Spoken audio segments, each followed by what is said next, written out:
¿Se puede grabar la clase? Sí, sí, sí, doctora, yo lo estoy grabando. Ok, empecemos entonces.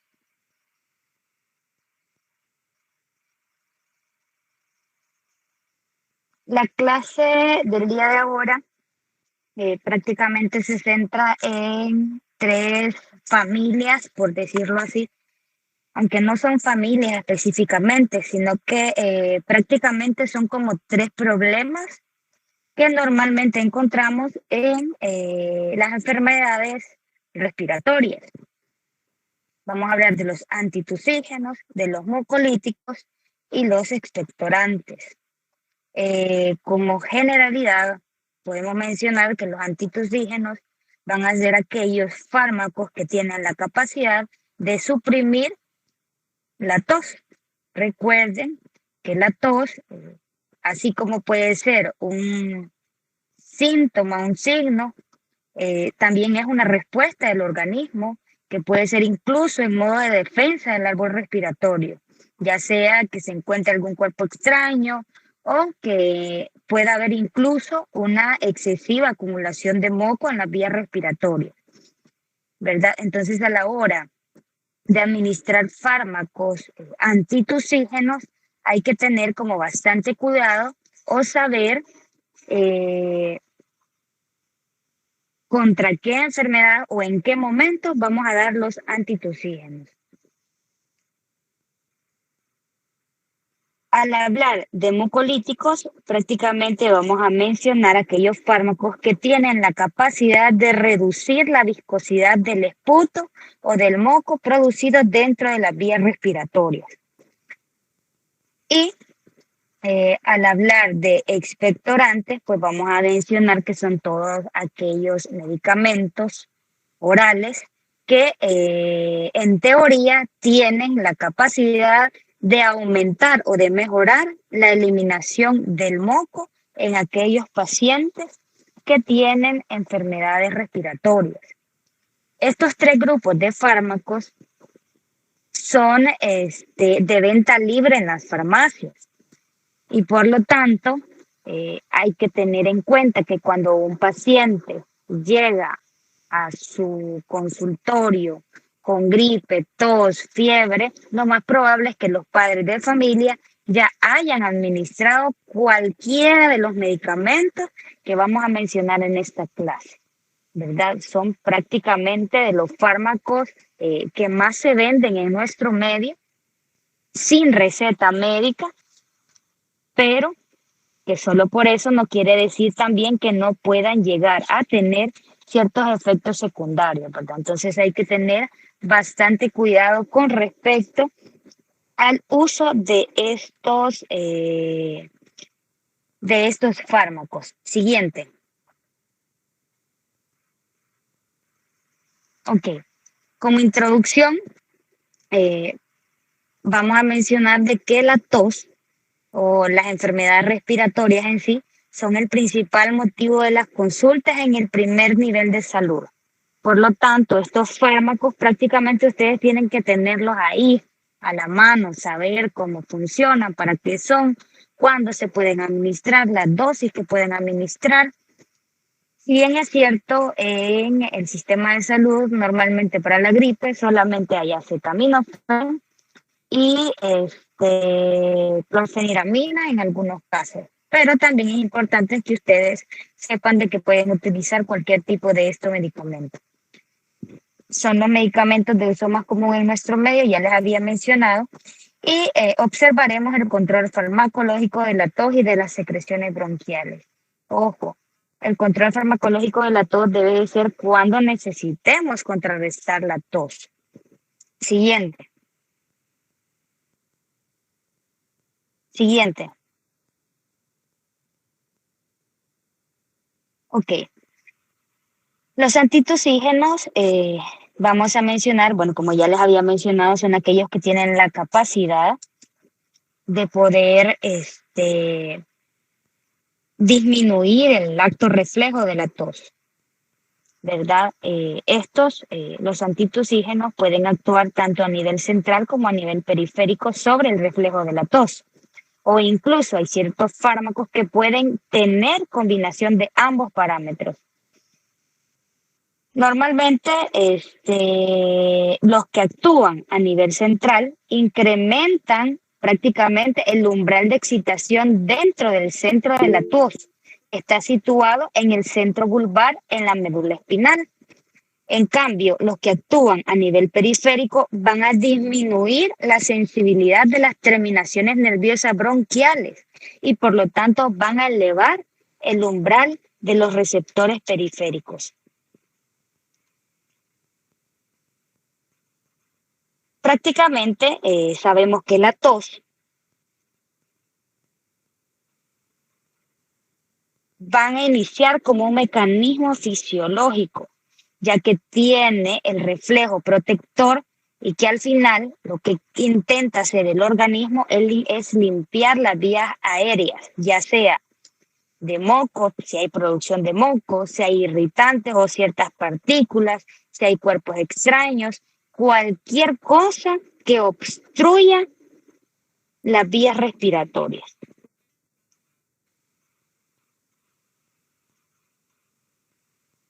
En el dibujito que les he puesto ahí, ese, ¿cómo es que se llama? Permítanme, lo voy a hacer yo más grande porque casi no veo. Ya estamos chocos. En este dibujito que prácticamente les he puesto yo en esta diapositiva, se explica directamente cómo es que se bloquea el acto reflejo de la tos, teniendo en cuenta el bloqueo a nivel central y a nivel periférico, como les había mencionado. Entre los opioides periféricos tenemos incluso los broncodilatadores que actúan directamente en las vías respiratorias al bloquear las fibras nerviosas que les mencioné anteriormente. Y a nivel central, prácticamente lo que vamos a tener es que se reduce la tos por deprimir el centro vulvar de la tos directamente. Entonces, eso tienen que ver ustedes o tienen que saber cómo actúa cada uno de estos fármacos. Por ejemplo, aquellos que tienen o bloquean a nivel central. El ejemplo claro son los opioides. Entre los antitusivos opioides tenemos la codeína, por ejemplo, el dextrometorfano, que es uno de los más comunes en nuestro medio para contrarrestar la tos. Ambos medicamentos tienen la capacidad de bloquear a nivel central el umbral de la tos.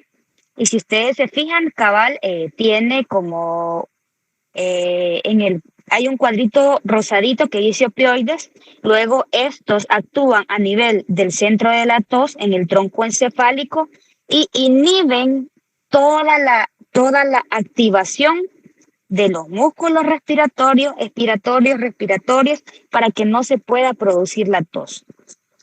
Recuerden de que la respiración correcta necesita que las vías respiratorias estén libres, que circule el aire y no se encuentre ningún tipo de obstáculo. Por lo tanto, el organismo dispone de varios sistemas de expulsión de cuerpos extraños que puedan encontrarse ya sea en el árbol respiratorio. Entre todos estos cuerpos extraños, por decirlo así, que pueden llegar a afectarnos, vamos a tener la producción de moco, la tos, incluso la propia respiración en la actividad ciliar.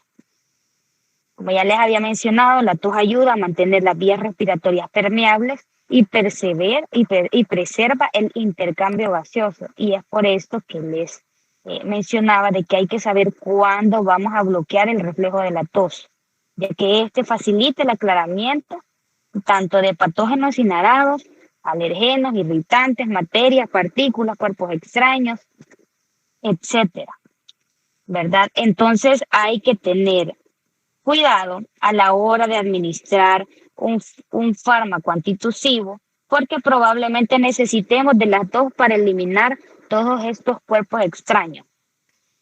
¿Por qué esta clase van los tres grupos unidos? expectorantes, mucolíticos, antitusivos. Como ya les había mencionado anteriormente, ¿para qué sirven los mucolíticos y los expectorantes?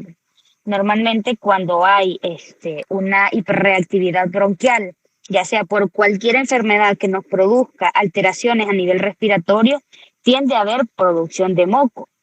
Este moco puede ser diluido o puede ser incluso bastante espeso, por decirlo así. Y más de alguno de ustedes se debe de haber dado cuenta cuando ha estado enfermo con gripe, con tos, incluso aquellas personas que han padecido de bronquitis, neumonía. Normalmente, en estos casos, más que todo cuando los pacientes les cuesta expectorar o sacar ese moco que tenemos en la vía respiratoria, a estos pacientes se les da un expectorante. Pero ¿qué pasa si al mismo lado del expectorante le damos un antitusígeno? Vamos a bloquear la capacidad que tiene el organismo para poder sacar el moco que nosotros queremos que saque este paciente. Le damos el expectorante para tratar de diluir el moco, pero si bloqueamos el centro de la tos no va a ser capaz o el organismo no va a ser capaz de sacar ese moco que estamos diluyendo. Entonces, como consejo, nunca deben de dar un antitusígeno o un antitusivo, porque también se le conocen como antitusivos, junto con expectorantes o mucolíticos, porque con los mucolíticos y los expectorantes lo que tratamos es sacar esa materia de moco, por decirlo así, o cualquier tipo de cuerpo extraño que ha sido inhalado. Y por lo tanto, si nosotros bloqueamos el centro de la tos, pues no vamos a tener la capacidad para tratar de sacar lo que en realidad nosotros queremos solventar, ¿verdad? Siguiente.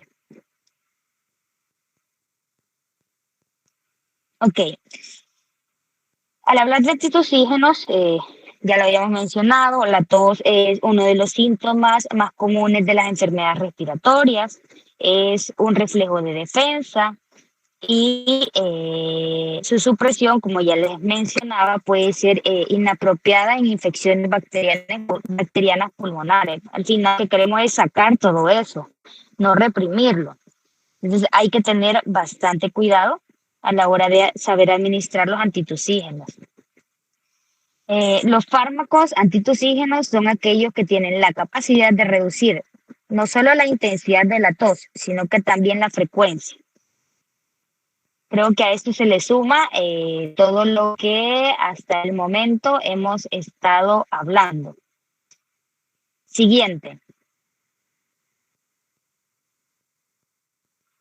Ok, aquí prácticamente es donde entramos a los antitusígenos de acción central. Se me olvidó quizás ponerles la clasificación, ¿verdad? Pero en general, la clasificación de los antitusivos o los antitusígenos vamos a tener de acción central y de acción periférica. En los de acción central, los principales van a ser la codeína y el dextrometorfano, que son los opioides.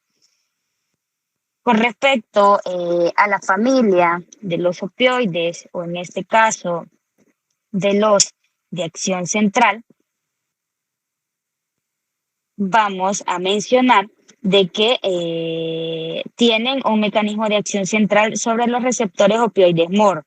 Prácticamente ese es el mecanismo de acción por el cual actúan los opiáceos para suprimir la tos. Actúan directamente al centro de la tos, como ya les había mencionado en aquel esquema, en la diapositiva anterior, a nivel del bulbo raquídeo. Y esta acción también tiene la capacidad de bloquear las acciones periféricas adicionales en los receptores de la tos de las vías respiratorias proximales. Por lo tanto, digamos de que aparte de la acción central que pueden llegar a tener los antitusígenos opiáceos, también tienen una mínima capacidad de bloquear a nivel periférico, pero su mecanismo principal pues, va a ser a nivel central. Y dentro de los más importantes que tenemos en este grupo, pues va a ser la codeína y el dextrometorfano. Siguiente.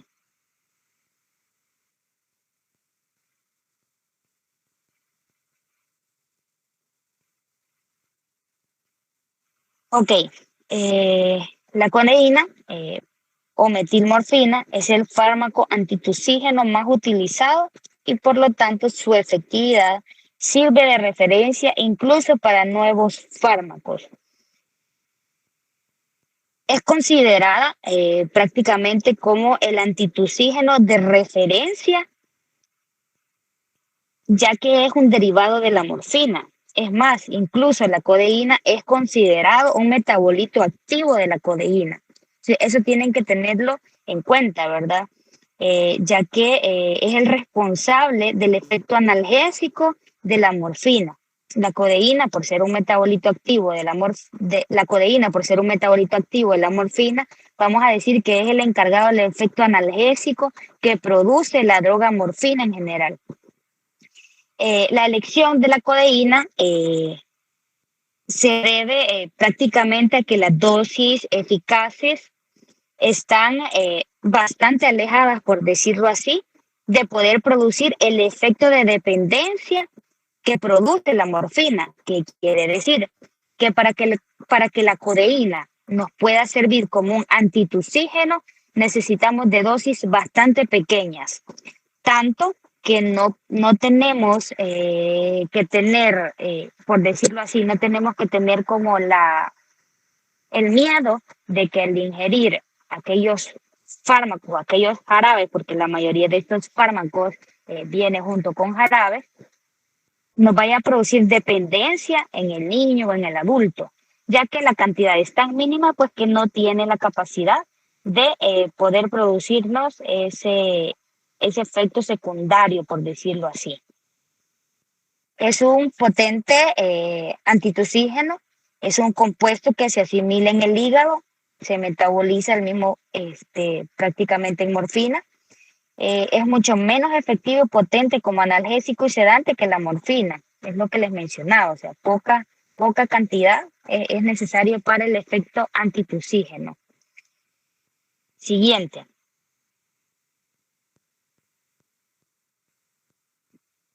La presentación de estos fármacos normalmente es en jarabe o suspensión de 10 miligramos de 5 ml cuando se compra directamente, ¿verdad? O sea, la codeína, pero en muchos casos viene mezclado con otro tipo de fármaco, como lo es en el dibujo que les había puesto en la, ¿cómo es que se llama? En la diapositiva anterior, el gammatosa antitusivo tiene no solamente codeína, sino que también tiene otro tipo de fármacos que prácticamente ayudan a expectorar, porque trae un expectorante, y a eliminar el moco que pueda llegar a quedarse en las vías respiratorias, ¿verdad?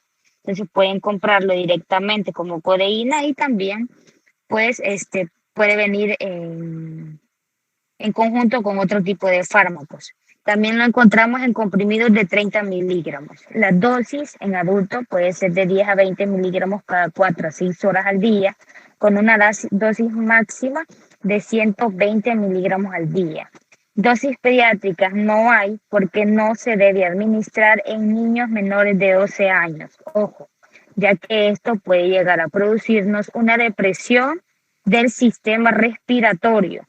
Podemos producir un paro respiratorio en aquellos niños que probablemente sean muy sensibles a la codeína. Por lo tanto, no debe de administrarse en niños menores de 12 años. Y pues arriba de 12 años ya se consideran como adultos, ¿verdad? Para que lo tengan en cuenta. Siguiente.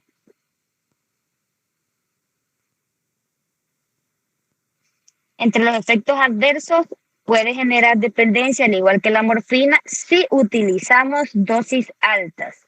La mayoría traen dosis pequeñas, por lo tanto no podemos preocuparnos de este efecto, ¿verdad? Pero es importante que lo tengan en cuenta. A dosis altas también pueden llegar a producirnos euforia y depresión respiratoria. Estos, ojo, no deben combinarse con otras sustancias depresoras del sistema nervioso central, como lo es el alcohol y otras drogas. Además de estos efectos adversos, quizás como los más comunes que puedan presentarse al usar este fármaco, pues van a ser las náuseas, espesamiento moco, puede incluso producir estreñimiento y hay un mínimo riesgo, como ya les había mencionado, de depresión respiratoria en los niños menores de 12 años. También podemos mencionar que puede llegar a tener un efecto de sedación. Puede llegar a darles un poquito de sueño a los niños, ¿verdad? Por lo tanto, no hay que preocuparse en estos casos. Siguiente. El dextrometorfano también viene de la familia de los opioides. Esta es una de las medicinas más seguras en niños pequeños más que todo, ¿verdad? Prácticamente a pesar de ser opioide, o sea, tiene la estructura general de los opiáceos, no tiene el efecto analgésico que vamos a tener con la codeína, ¿verdad? Realmente con este fármaco, una de las ventajas que tenemos es que el dextrometorfano no tiene la capacidad de deprimirnos el sistema respiratorio, por decirlo así, y no tiene la capacidad o no inhibe la actividad mucociliar, a diferencia de la codeína. Normalmente el dextrometorfano es un antagonista de los receptores N-metil de aspartato con una actividad central. Recuerden que estamos hablando de los fármacos que tienen actividad a nivel central, como son los opioides. También tiene o puede antagonizar los receptores opioides, a pesar incluso del hecho que se encuentren en numerosos supresores de la tos. Estos se pueden vender sin receta y se usan comúnmente para tratar la tos, aunque hay que mencionar que a pesar de ser un fármaco que no es dañino y quizás es bastante seguro para los infantes o para los niños, tienen poca capacidad para reducir el reflejo de la tos. Entonces hay que tener bastante cuidado a la hora de administrar estos fármacos, ¿verdad? Y explicarle a los pacientes de que tienen que tomarse la dosis dada. Que hay padres de familia que al ver que la dosis que el médico le ha dejado al enfermo o al niño, por decirlo así, tienden a duplicar dosis si no hace efecto. Entonces, ahí podemos llegar a tener problemas, ¿verdad? Por lo tanto, hay que explicar bastante a las personas de que si en un dado caso el medicamento no hace su efecto, pues consultar nuevamente para ver qué medicamento se le puede dar, ¿verdad? Pero que nunca le dé más del medicamento a los niños, ¿verdad? Entonces hay que tener bastante cuidado. Ya les voy a mencionar los efectos adversos que puede llegar a tener este fármaco. Estos se absorben rápidamente en el aparato gastrointestinal.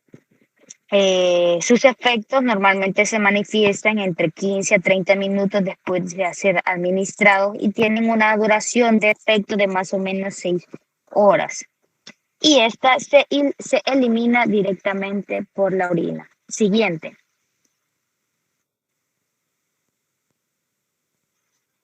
La dosis en adulto puede ser de 15 miligramos cada 4 a 6 horas con una dosis máxima de 120 miligramos al día. Ojo, en adultos. En los niños, con dosis pediátricas, vamos a tener que en los niños de 6 a 12 años puede dar de 5 a 10 miligramos cada 4 a 6 o a 8 horas con un máximo de 60 miligramos al día. Incluso la dosis recomendada en adultos, para que no anden calculando, por decirlo así, es de 100 miligramos 3 veces al día con un máximo de hasta 600 miligramos al día. Si ustedes llegan a administrar en pastillas, ¿verdad? Siguiente. Entre los efectos adversos que podemos tener con respecto a este fármaco, podemos mencionar la urticaria, náuseas, vértigo, mareo, puede producir alucinaciones, más que todo cuando se administra más cantidad de fármaco que la adjudicada, por decirlo así. Puede llegar a haber una dificultad para respirar, pero es menos que en la codeína, creo que ya se los había mencionado, e incluso puede producirnos miosis. Los malestares gastrointestinales, como la diarrea, tienden a ser bastante poco comunes, pero hay una posibilidad de que pueda haber irritación gastrointestinal, diarrea, etcétera. Siguiente. Ok, este cuadrito se lo saqué de Velázquez. En Velázquez, prácticamente les hace como un pequeño resumen de todo lo que les he explicado. Los antitussígenos son fármacos que reducen la frecuencia y la intensidad de la tos.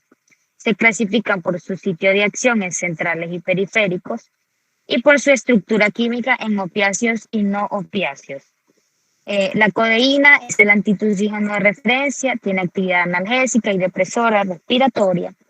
El dextrometorfano tiene actividad antitussígena similar a la de la codeína, pero carece de la actividad analgésica que tiene la codeína y solo en dosis muy altas puede producir depresión respiratoria. Y es por eso que es uno de los fármacos más tranquilos, por decirlo así, o menos dañinos para los niños. También tenemos que el tratamiento farmacológico de la tos es meramente sintomático, eso ya se los había explicado, y solo debe instaurarse por tiempo limitado en la tos no productiva y molesta para el paciente. Y si es posible, debe de identificarse la causa de la tos y tratarla. ¿Por qué dice esto? Normalmente hay patologías que vienen acompañadas con la tos como síntoma. Y por lo tanto, en ese caso, ustedes no van a tratar la tos como síntoma, sino que van a tratar la patología que nos está produciendo ese síntoma. En el caso del asma, yo sé que más de alguno de ustedes pues puede padecer asma, ¿verdad? Normalmente los episodios asmáticos están acompañados de tos. Si les llega un paciente asmático con una broncoconstricción que lleva tos, pues no le van a tratar la tos, le van a tratar el episodio broncoconstrictor que lleva. Entonces, eso hay que tenerlo como bien claro, ¿verdad? Hay que ver la patología que me está produciendo el síntoma de la tos. Por ejemplo, la enalapril. La enalapril tiene como efecto secundario producir tos. Entonces, ustedes pueden darle incluso normalmente en nuestro sistema de salud, ya que es uno de los fármacos como más usados para el tratamiento de la presión arterial. Y casi siempre es el único que hay para este padecimiento. Lo que hacen es administrar o dar loratadina a la par, ¿verdad? Sabemos que es por el efecto de la bradicinina, el hecho de que produce tos el enalapril, pero no van a atacar directamente el efecto de la tos que ha dado el enalapril, porque mientras ustedes no quiten el enalapril, la tos va a seguir persistiendo. Entonces hay que tener cuidado cuándo vamos a atacar directamente el síntoma de la tos y cuándo no. Pero creo que eso ya más o menos se los había explicado. Siguiente. Ok, los mucolíticos. Siguiente.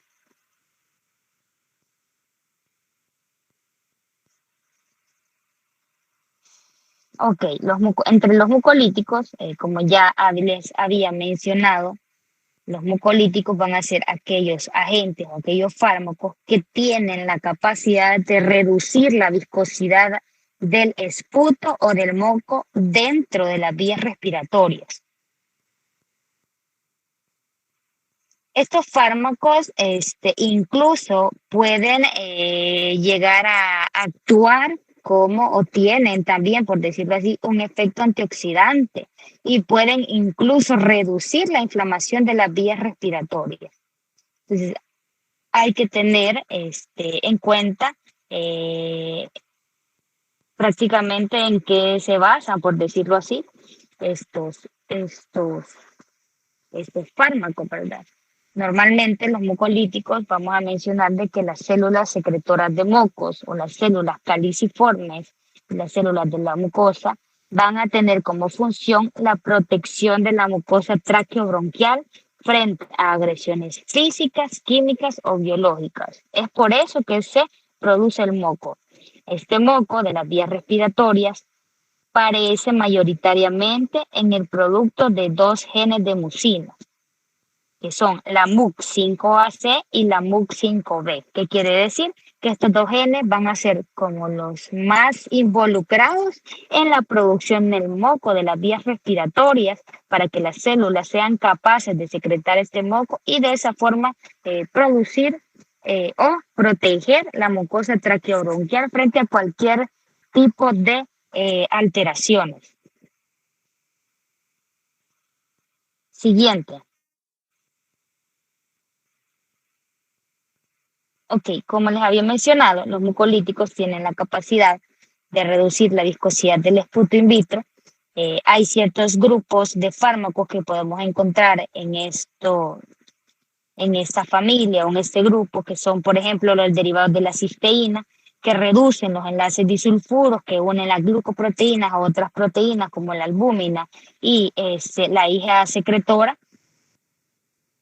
para que con estos fármacos o con estas alteraciones puedan no solo disminuir la viscosidad del esputo, sino también en este caso estos fármacos derivados de la cisteína al inhibir que el disulfuro se una a las glucoproteínas y a la disminución tanto de las IgA, también nos van a ayudar a que puedan actuar a nivel antioxidante y por lo tanto van a tener la capacidad de reducir la inflamación en las vías respiratorias.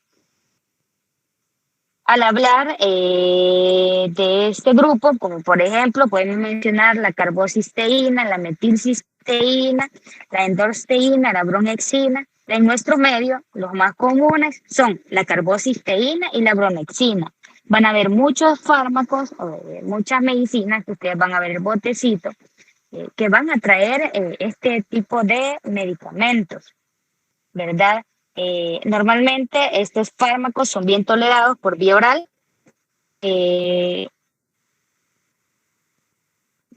Siguiente, no sé si está en la otra diapositiva.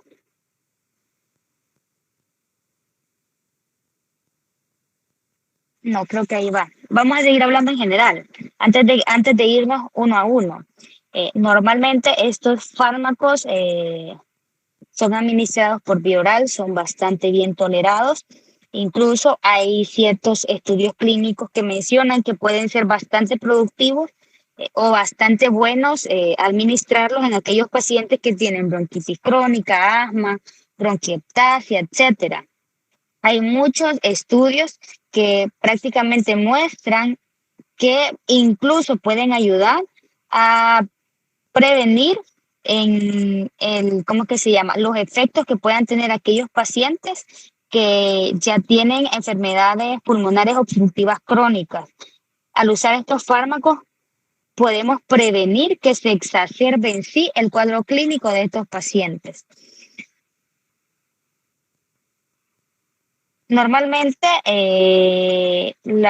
estos fármacos van a reducir la viscosidad del moco en el esputo, incluso en pacientes con fibrosis quística, entre otras alteraciones pulmonares en las cuales podemos decir que hay evidencia para que pueda ser usado. A excepción, eso sí, tengan esto en cuenta, el asma. En el asma no hay ninguna evidencia clínica o médica, por decirlo así, que los mucolíticos nos van a ayudar a disminuir los efectos que produce el asma a nivel respiratorio, ¿verdad?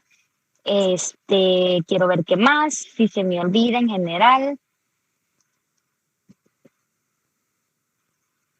creo que no. O sea, al final el mucolítico, ¿para qué nos va a servir? Para que esto se haga como más blandito, para que el moco se haga más blandito y nosotros tengamos la facilidad para expulsar este moco. Con respecto a la acetilcisteína, este es un producto que es ampliamente utilizado como mucolítico. Por lo tanto, este fármaco va a tener la capacidad de reducir la viscosidad del moco, aumentar la expectoración. Es bastante eficaz y bastante cómoda su administración. Su efecto mucolítico es mayor en medio alcalino. ¿Qué quiere decir? Que puede administrarse incluso con alimentos, ¿verdad? Alcalinizamos el estómago y por lo tanto su absorción va a ser mejor. Este puede ser por vía oral, incluso hay fármacos que este fármaco también lo podemos encontrar por vía inhalatoria, entre otros.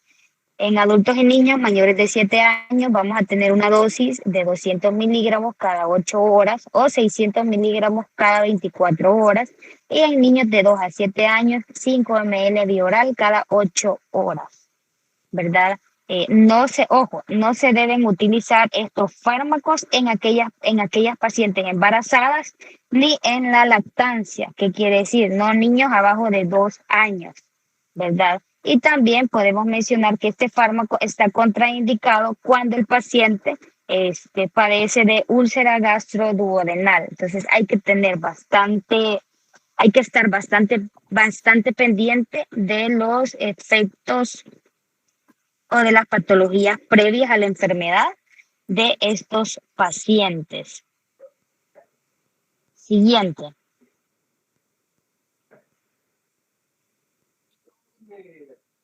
La acetilcisteína puede provocar estomatitis, rinorrea, en pacientes asmáticos puede producir broncoespasmo y es por eso que ningún tipo de mucolítico, incluida la acetilcisteína, se debe administrar en pacientes que tengan asma, por decirlo así. Siguiente.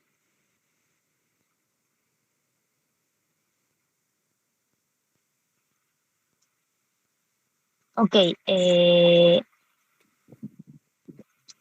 otro de los fármacos que no se los puse ahí, pero creo que está en los expectorantes porque tiene ambas funciones, es la bromexina, el famoso Bisolbón, creo que ya lo han escuchado. Incluso el Ambroxol, podemos utilizarlos como mucolíticos. Tienen la capacidad de expectorantes, pero también tienen el efecto mucolítico, ¿verdad? Entonces tienen que tenerlo en cuenta.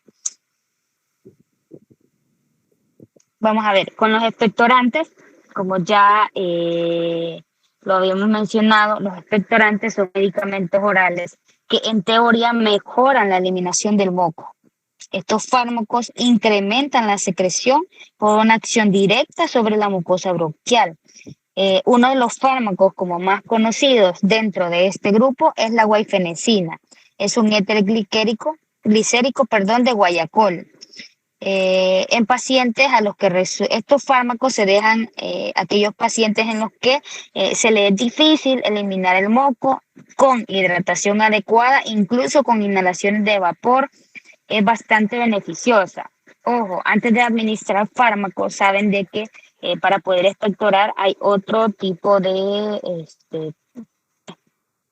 cosas, por decirlo así, que ustedes pueden probar. Y una de esas es la hidratación adecuada del paciente y a eso se les suma la inhalación de vapor. Ustedes pueden poner a los pacientes a que, digamos, pongan agua a hervir, lo saquen del fuego, pongan una manta sobre su cabeza y el vapor que el agua emite, ojo, no lo vayan a hacer o no le vayan a decir a la gente, apaguen el micrófono, por favor.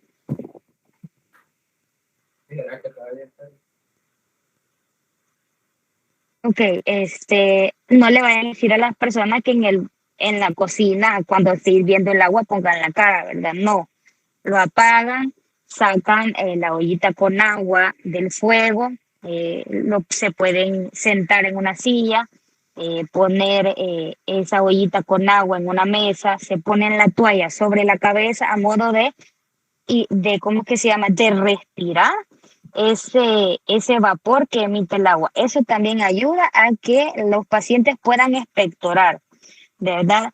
Incluso si no, más que todo cuando no tienen la capacidad de comprar un medicamento expectorante o como para salir por una emergencia, por decirlo así, hacerlo de una forma de emergencia. Normalmente, estos fármacos pueden estimular o pueden aumentar la eliminación de la mucosidad prácticamente a través del mismo reflejo que lo hacen los mucolíticos, ¿verdad? Estamos hablando que necesitamos de los mucolíticos para poder hacer que se expectore de una mejor forma. Estos fármacos pueden producir irritación gástrica, ¿verdad? Hay que tener bastante cuidado y la mayoría de los expectorantes en el mercado tienen venta libre. Por lo tanto, hay que tener bastante minuciosidad para preguntarle a los pacientes si han tomado o qué han tomado. Y si es posible que les enseñe el tratamiento que ellos han seguido hasta ese momento. Siguiente.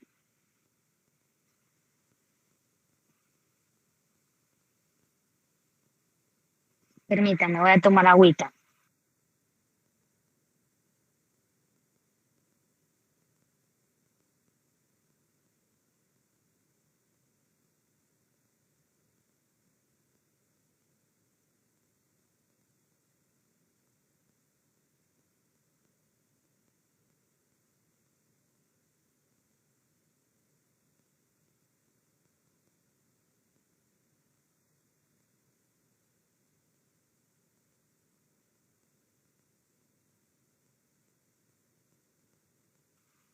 Vaya, de acuerdo al mecanismo de acción, vamos a mencionar que en este caso estos fármacos tienen la capacidad de potenciar los mecanismos de eliminación del moco a través de las vías bronquiales, como por ejemplo pueden impulsar o aumentar el movimiento ciliar para que pueda sacar la secreción hacia la faringe, ya sea que sea eliminado por medio de expectoración o en el caso de los niños que no pueden expectorar, pues deglutan, ¿vea? O traguen ese moco o ese exceso de secreción bronquial.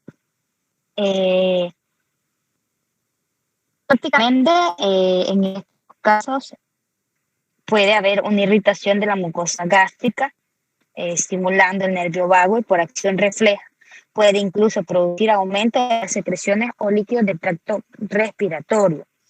El cloruro de amonio es el menos irritante de la mucosa gástrica. Además, debido a que se desdobla el amonio y el ion hidrógeno y cloruro, puede aumentar la diuresis para eliminar el cloruro de sodio y el amonio con respecto a este tipo de fármacos. Incluso hay algunos, ¿cómo es que se llama? En algunos estudios clínicos que encontré, hay cierta, ¿cómo que se llama? ¿Cómo les puedo explicar? Hay cierta como diferencia entre en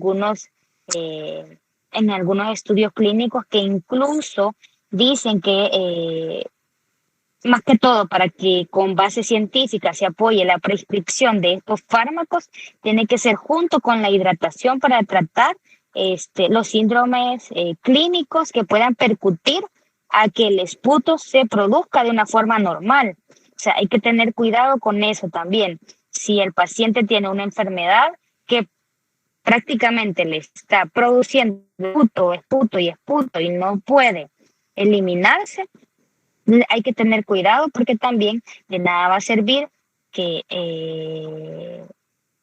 fluidifiquemos el esputo para que éste pueda expectorarse o pueda sacarse si el paciente va a seguir produciendo y produciendo más de lo normal. Y algo muy importante, como ya se los había mencionado, los expectorantes no funcionan si el paciente no está debidamente hidratado. Por lo tanto, el mantenimiento o el restablecimiento incluso de los pacientes que tienen deshidratación es bastante importante, ¿verdad? Normalmente para que un paciente esté hidratado como se debe, debe de ingerir alrededor de 2 o 3 litros al día, más que todo en adultos. Esto va a ayudar a impedir incluso la desecación del moco bronquial y va a retrasar así la formación de tapones del moco. Y por lo tanto va a ayudar a que los expectorantes puedan sacar este moco que se ha quedado o estas secreciones espesas que se han quedado dentro del arco bronquial, por decirlo así. Normalmente hay fármacos expectorantes que pueden administrarse por medio de aerosoles, pero normalmente son bastante irritantes, incluso pueden producir ataques de tos y de broncoespasmo en los pacientes. Siguiente.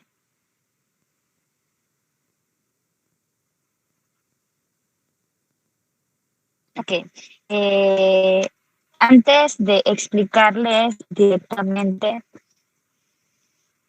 cada uno de los fármacos que podemos utilizar como expectorantes, es importante mencionarles de que estos expectorantes pueden actuar de diferentes maneras, ya sea directamente por un mecanismo reflejo, por la estimulación vagal a nivel vulvar, que puede producir una irritación gástrica, como les había mencionado, y puede actuar por medio de una acción directa a nivel bronquial y sobre las células caliciformes, ¿verdad? Estos fármacos normalmente los podemos clasificar, por decirlo así, en 3 grupos. Los expectorantes de acción directa, que son aquellos aceites esenciales, bálsamos, sulfonidas, incluso en anhídrico carbónico podemos utilizar como un expectorante de acción directa. Normalmente estos fármacos, principalmente los aceites esenciales y los bálsamos, al eliminarse por vía respiratoria pueden irritar la mucosa del aparato respiratorio y por lo tanto puede incrementar la secreción bronquial. Luego también mencionamos los expectorantes de acción refleja, como las saponinas, los compuestos de amonio, los hidratos de sodio y potasio, como ya les había mencionado. Estos normalmente se trata de un mecanismo reflejo por irritación de la mucosa gástrica y duodenal.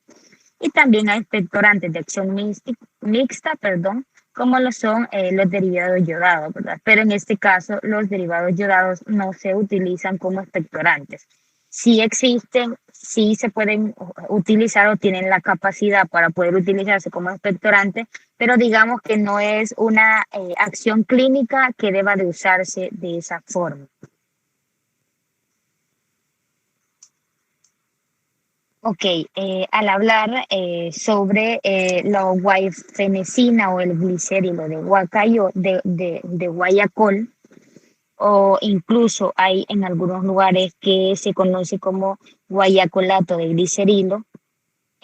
Normalmente es un éter glicerilo del guayacol, aparece en la secreción bronquial a las pocas horas de su administración oral. Usualmente la encontramos en combinación con otro tipo de fármacos. Tienen la capacidad de reducir la mucosidad del esputo. Su acción es bastante buena para ayudar a, ¿cómo es que se llama? A disminuir o a reducir la mucosidad del esputo y por lo tanto a expectorarlo, pero no se debe de utilizar en bronquitis crónica porque no hay ningún estudio específico que diga de que se puede utilizar en estos casos. Normalmente la dosis en adultos es de 200 miligramos vía oral cada de 6 a 8 horas y en niños de 6 a 12 años 100 miligramos por vía oral cada 6 a 8 horas y en niños de 3 a 5 años 50 miligramos vía oral cada 6 a 8 horas. Como les había mencionado, estos fármacos que aparte que tienen la capacidad de ser expectorantes ayudan ¿cómo que se llama? A expectorar este tipo de fármacos en los niños que no tienen la capacidad de expectorar. Recuerden que lo van a deglutir, o sea, lo van a tragar, y eso deben de explicárselo ustedes a los padres, de que el niño, como no tiene la capacidad para sacar ese moco por medio de la boca, lo va a tragar, y que normalmente lo van a ver en las heces a la hora de que el niño haga sus necesidades, ¿verdad? Entonces hay que tener en cuenta el hecho de que ustedes también van a tener que explicarle a los papás cómo funcionan estos fármacos, ¿verdad? Siguiente.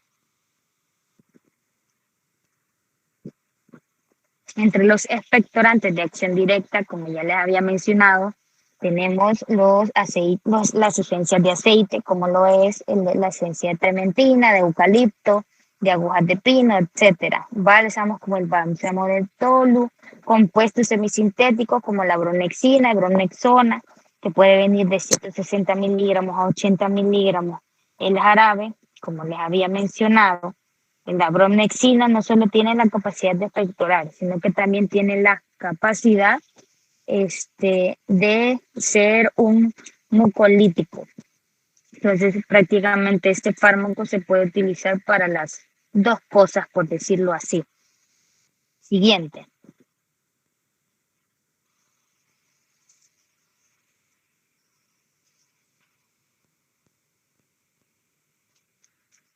Okay. Los mecanismos de acción, vamos a tener que los aceites esenciales son de acción directa, ya que actúan directamente sobre las células del tracto respiratorio, y por lo tanto se da su eliminación también por esta vía. La pronexina destruye las fibras de los mucopolisacáridos, y esa prácticamente es su acción mucolítica. La bronexina es un derivado de la basina, es un alcaloide prácticamente de la nuez de Malabar.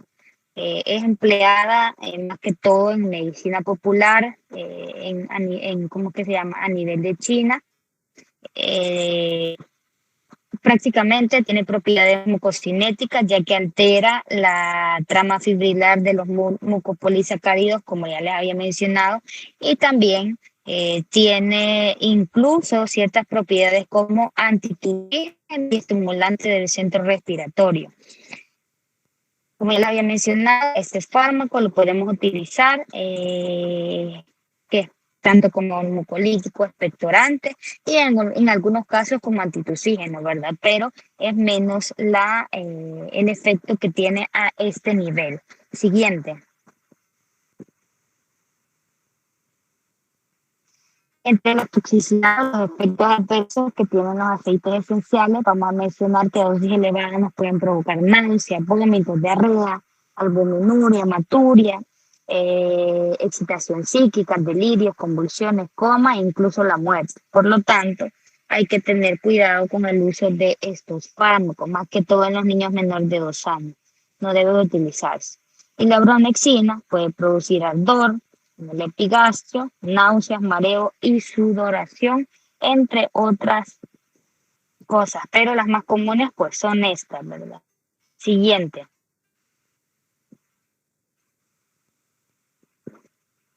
El Ambroxol también es considerado,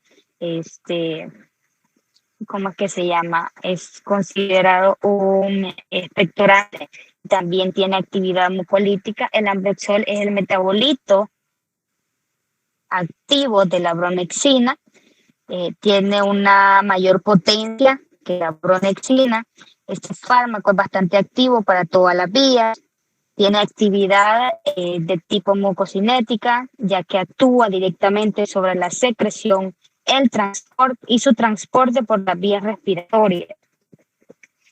Este fármaco actúa sobre los neumocitos tipo 2, estimulando la síntesis y la secreción de surfactante pulmonar, y además también interviene coadyuvando en la producción y el transporte de la secreción bronquial, como les había mencionado.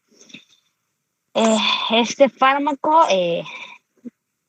Prácticamente podemos decir que el efecto de este fármaco en la producción de surfactante pulmonar va a tener o va a afectar la calidad del moco y la motilidad ciliar, ya que prácticamente va a llevar a una mejoría de estos mecanismos de autolimpieza y defensas pulmonares del propio árbol bronquial, ¿verdad? Prácticamente en eso se basa el mecanismo de acción del ambroxol. Siguiente.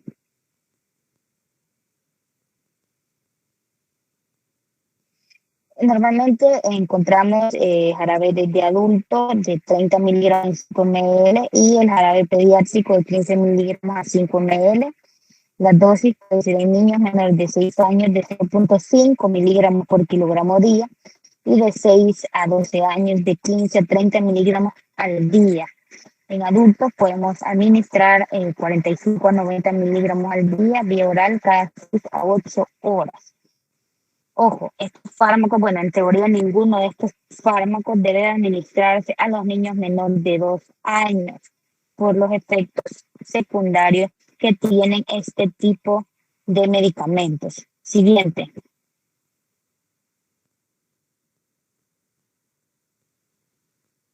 No les puse, se me olvidó, no les había puesto, no les puse los efectos adversos del ambroxol. Normalmente son pocos los descritos, efectos secundarios descritos. Normalmente son como los comunes, ¿verdad? Náuseas, vómitos, diarrea. En algunos pacientes incluso puede llegar a producir cefaleas. Y el ambroxol prácticamente va a estar indicado en afectaciones respiratorias agudas y crónicas cuando requieran tratamiento secretolítico, que quiere decir que necesitemos que el moco diluya y por lo tanto pueda expectorarse. Recuerden de que tanto la bromexina como el ambroxol, ambos tienen la capacidad de ser expectorantes y de ser mucolíticos.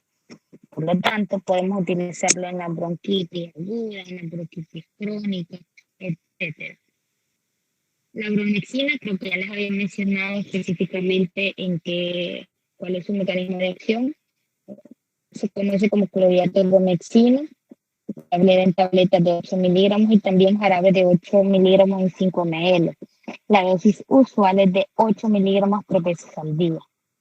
Luego, la acetilcisteína, creo que ya se las había mencionado anteriormente, pero podemos encontrarlo en sobres orales de 100 miligramos, en solución para nebulizar de 100 miligramos al 10%. Incluso podemos encontrarla en ampollas inyectables al 10% y 300 miligramos para vía intravenosa y intramuscular. La dosis en adultos de 100 a 300 miligramos máximo vía oral y en niños de 100 a 200 miligramos al día. Siguiente.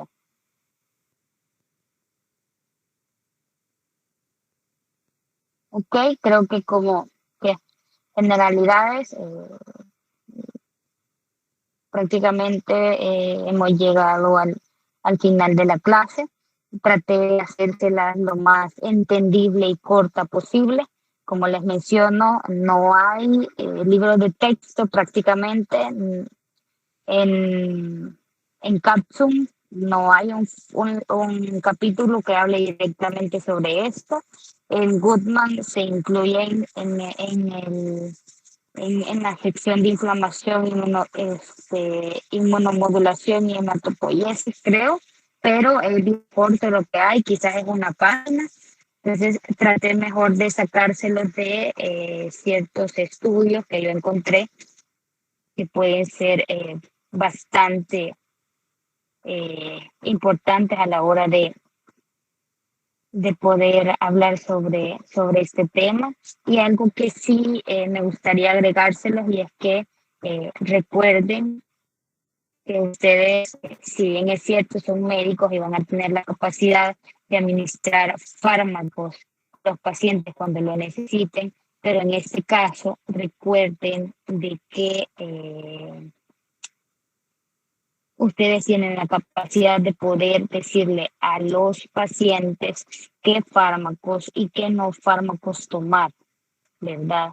En el caso de los mucolíticos, por decirlo así. Recuerden que no hay, tanto como mucolítico como expectorante, no hay ningún fármaco que sea mejor que el agua. Por lo tanto, si ustedes pueden decirle a la gente que tome agua, pues va a ser bastante bueno para que puedan expectorar y eliminar los residuos de moco o cualquier tipo de mucosidad que se encuentre en las vías respiratorias. Recuerden que la tos no siempre es mala, muchas veces y la mayoría de veces es un alto reflejo de defensa de las vías respiratorias. En la tos productiva pueden incluso aconsejar al paciente que utilice 2 almohadas en la cama para despejar la zona del cuello y mantener ventilada la habitación, evitar irritantes como el polvo, el tabaco, el humo.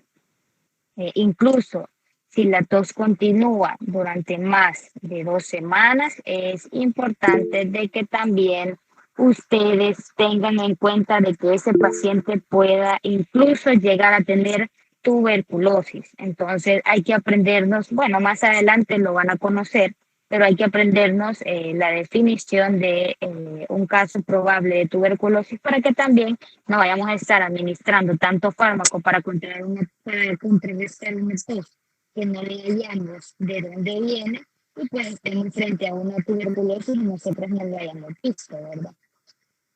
Quiero ver, la mayoría de los mucolíticos, como ya les había mencionado, se administran después de las comidas porque necesitan de un ambiente alcalino, ¿verdad? Y tener en cuenta que en la mayoría de los fármacos o de estos jarabes en los cuales están compuestos de los diferentes tipos de fármacos que les he mencionado, ya sean mucolíticos, expectorantes o antilucígenos, tienen cierta cantidad de alcohol. Por lo tanto, si un paciente tiene antecedentes alcohólicos, incluso ustedes pueden hacer de que este paciente pueda caer nuevamente en el alcohol si le damos dosis excesivas de este tipo de jarabe, ¿verdad? Creo que prácticamente les he mencionado todo lo que les tenía que mencionar el día de hoy. No sé si tienen alguna duda para que podamos contestar o terminamos la clase. Y igual, ¿verdad? Cualquier cosa saben que me pueden escribir y quizás no les conteste en el momento, pero en algún momento del día les voy a tratar de despejar las dudas que tengan con respecto a los temas que les imparto. ¿Alguna duda o terminamos? Nos vamos a cenar. Yo tengo una duda, doctora. Dígame. Sí, en un paciente que necesita de administración de codeína, pero que está con tratamiento con depresores del sistema nervioso central, como lo son las benzodiazepinas, ¿se puede sustituir la codeína por dextrometorfano? Sí, correcto. Acuerden, bueno, en este caso, como les había mencionado, no se pueden administrar los depresores del sistema nervioso central junto con codeína. Pero si ustedes se acuerdan, les mencioné que el dextrometorfano carece de esa, ¿cómo es que se llama? De ese efecto que tiene la codeína. Por lo tanto, ustedes pueden hacer eso. O sea, pueden, ¿cómo es que se llama? Pueden dar dextrometorfano para tratar de controlar la tos de un paciente que esté tomando benzodiazepina y no va a haber ningún problema, ya que en teoría el dextrometorfano ya es como un fármaco creado, por decirlo así, o sea, no es nativo y prácticamente le han quitado la parte opioide que tiene la codeína. No sé si está entendido. Sí, muchas gracias, doctor. Ok. ¿Otra pregunta o terminamos? Sí, doctora. Con respecto a la bibliografía, estaba en el grupo de fármacos, habían dicho de que hay un capítulo en el Farmacología de Velázquez sobre los antitusivos, expectorantes y mucolíticos. ¿Se podría Sí, tomar ese como bibliografía? lo puedes tomar como bibliografía, pero como les había mencionado, para mí ahí o sea, en los diferentes libros que tenemos como consultas de texto, están bien como que generales, por decirlo así. Sí pueden tomarlo, léanlo, para que puedan entender mejor la clase. Incluso tal vez yo no mencioné algo que no debía, Pero yo lo saqué de varias bibliografías para tratar de darles la clase de la mejor manera posible. Pero sí, lo pueden tomar como base, por decirlo así. Pero para fines de exámenes va a ser lo que hablamos el día de hoy. Por eso les digo que graban las clases, que prácticamente de ahí les saco como todas las preguntas. Doctora, una pregunta. Bueno, En el Dime. caso de la sinusitis no se usaría ninguno de estos medicamentos, ¿verdad? No, porque en la sinusitis no tenemos ningún tipo de estos problemas, por decirlo así.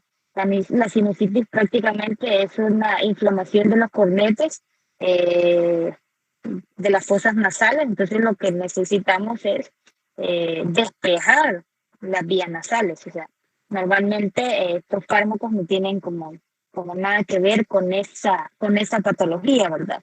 Y en el caso de la sinusitis, pues hay muchos fármacos, ¿verdad? Pero en realidad yo les recomendaría que siempre usen solución salina. Gracias.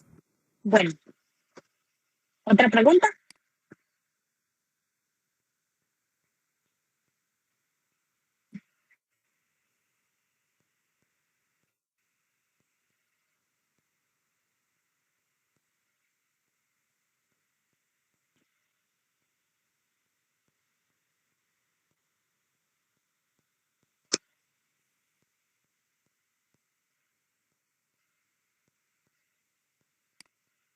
Ok, sí, normalmente hay mucha gente que le pone que eucalipto, limón, incluso hay gente que hasta cebolla le mete al agua. Eh, Créanme que normalmente eso es bastante usado a nivel común, ¿verdad? Por las comunidades. Al final no es en sí el hecho, parece ensalada, cabal, parece ensalada. Al final el hecho no es de que esas hojitas o esas hierbas vayan a hacer el efecto, sino que es el agua por medio de vapor que llega a la vía respiratoria y que puede ablandar, por decir así, es el tapón mucoso que tenemos en la vía respiratoria. Malo no es, o sea, puede utilizarse, no hay ningún estudio que diga que es malo ponerle hojitas, ¿verdad? Y todo eso, pero al final el efecto de vapor en el que llega el agua es que ayuda a que pueda hacerse más blanda o más líquida el moco, que es lo que al final queremos sacar, ¿verdad? De la vía respiratoria.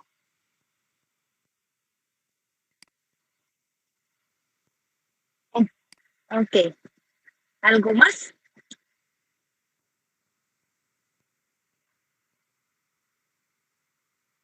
Bueno, creo que hasta aquí llegamos entonces. Me voy a poner de acuerdo con Xiomara o con Jennifer para la otra clase que les debo, que es sobre litios y antipsicóticos. Les mencionaba a sus compañeras de que esa sí es una clase bastante compleja.